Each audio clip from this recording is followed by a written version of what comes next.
welcome to the third review of the evening. Up this time is a game called NYAF. Um, we are assuming that's how it's pronounced because, well, this isn't actually a word. I'm not sure if this is an acronym. All I know is it's definitely more pronounceable than the other games, the hidden games that are in this. Mimpig and NYAF, like, and I Well, swear, NYAF is fine, but whatever. yeah, it's just And also, there's the secret one, which who knows how to pronounce that? the secret game. No, this is actually underselling the amount of games in this package. Also, I will be upfront. I did not unlock any of the other games. I'll get into that in a bit. But from the start, you can access 3 versions of NYAF. You've got NYAF 2D, NYAF 3D, and NYAF in space. 2D and 3D are pretty self-explanatory. NYAF in space is, well, that. It's like the 3D version, only more 3D. That is because you're in space and, you don't have a ground to block you.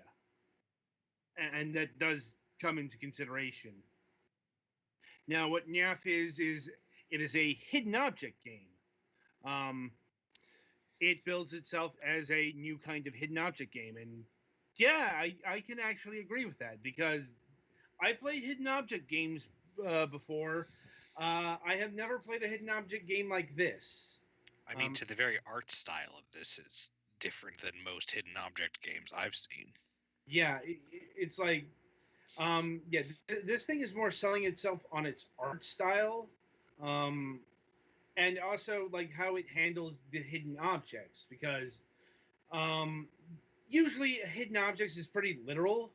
You find you see you are looking for the thing in the other, in the room of things. Here it's characters. I guess NYAF characters. I don't really know what these things are supposed to be. There's no context for anything here. It's just characters.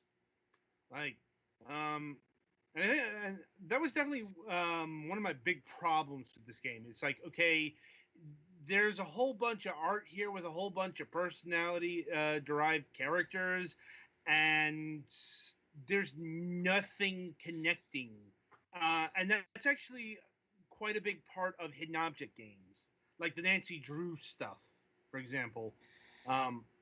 Any other casual hidden object games, they're very wrapped up in a narrative because, my other big problem with hidden object games, and the one that got me bored after about 2 hours, is these things are very repetitive.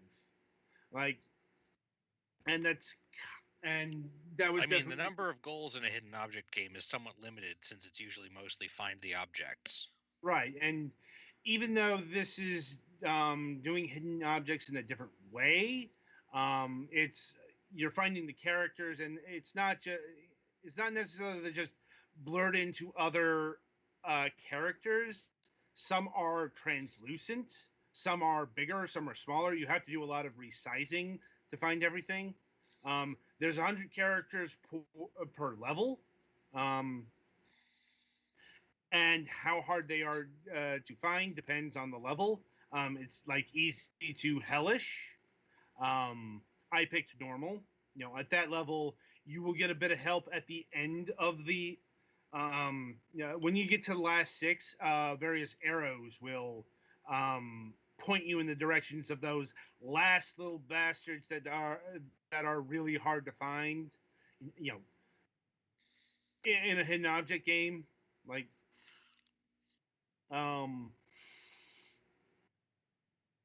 And apparently, why this game is green, the light green color, this is because apparently these the original paintings are glow in the dark. Not sure what bearing that has on the game because, the game doesn't glow in the dark. Or does it? No. Really? I bet if you took the game into a dark room, you'd still be able to see everything. Well, yes. Ugh.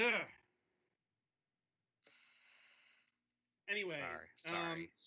So yeah, it's it's being inventive in the process of how to handle a hidden object game, but that can only carry you so far because here's the thing: you're doing the same thing every stage, and that's where this game trips up. I mean, it's like literally the same.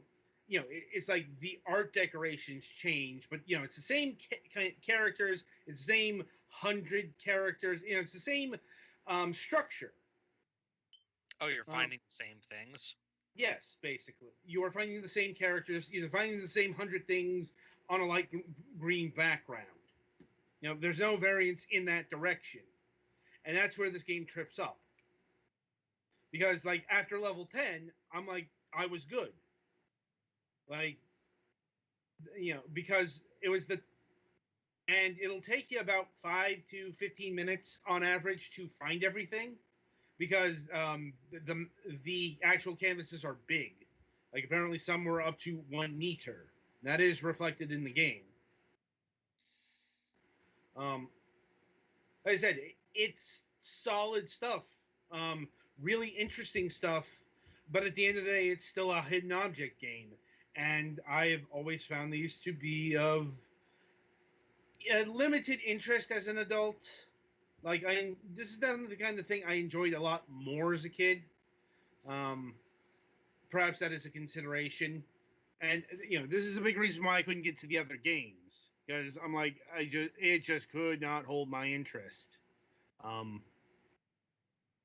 And I do think that is a failing of the genre in general, but in this case, this game needed the 2D hidden object portion needed some fucking variance, because it's like literally the same structure from level to level to level to level, like like other more casual normal hidden object games. You're still finding objects from level to level, but you're usually finding different hidden objects. That's actually fairly key. As far as the 3D stuff goes, that was actually far more interesting, if only because I haven't seen hidden object stuff done in 3D. Thing is, the 3D portion is a work in progress. It's a prototype, basically. There you just find all the characters listed at the top. The same for the in space, but it's more. It's not exact. It's not 360 degrees, but you aren't constrained by any sort of ground, and so all the objects are floating in space, and it's kind of like going through a comet or a meteor shower. Petty almost threw up playing the 3D portion, so I said to him not to play in space because that would probably result in a messy keyboard. So Yeah. motion sickness warning if you decide on those modes. Anyway, as far as its aesthetics go, like I like the art. I wasn't a big fan of the particular shades of green and red. Um,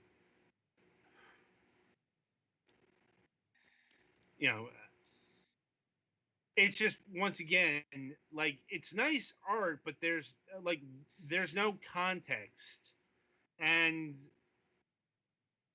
it's not like I guess it could be going for pure abstraction, but that seems to be counterintuitive towards creating character-based stuff. Looks kind of graffiti-ish. Yeah. Music, probably the best part of this game. Like this soundtrack had no business being this good. Like this really weird surf rock track, among others. I really do wish that the soundtrack were available separately, but apparently unfortunately, if you want that, you have to go to like the individual artists' websites to do that. Also, if you are feeling hesitant, this game does have a demo at this point in time. It's a timed demo, which is a bit curious. Yeah, 10 instead of minutes. cutting out content from the game for the demo, you just have a limited amount of time to experience as much as I guess you can. 10 minutes of the full game. I'm like, I think it would have honestly been better served with a first level kind of demo, like, because once again, it can like you can spend 10 minutes on one level. I know I did. I spent like 15 minutes on a level. Probably the first one because I was getting used to everything. Price. So the price will clock in at $6. Is this game worth $6? As a hidden object game, yes. Like I said, it is like no other hidden object game I've ever played. Yep. But once again, I had some major issues with how it handled its structure. Like I do think that that can be a bit of a killer. And this does come with a whole bunch of stuff in its package. We don't know what the secret one is, but Mimpig is a battle the opponent in this massive minimalist fight game. And NYAF is find the small symbols in an infinity of generated backgrounds, which is basically what NYAF in space was. Like, so there's a lot here. It sounds like NYAF might be procedurally generated. Yeah, I think so. But I'd say all in all, I'd have to give this a 7. I'll admit, like, some of the problems are a me thing, but like, if there's a sequel, it really needs to learn how to change things up. However that would be accomplished. Anyway, any other comments, questions, or concerns over NYAF?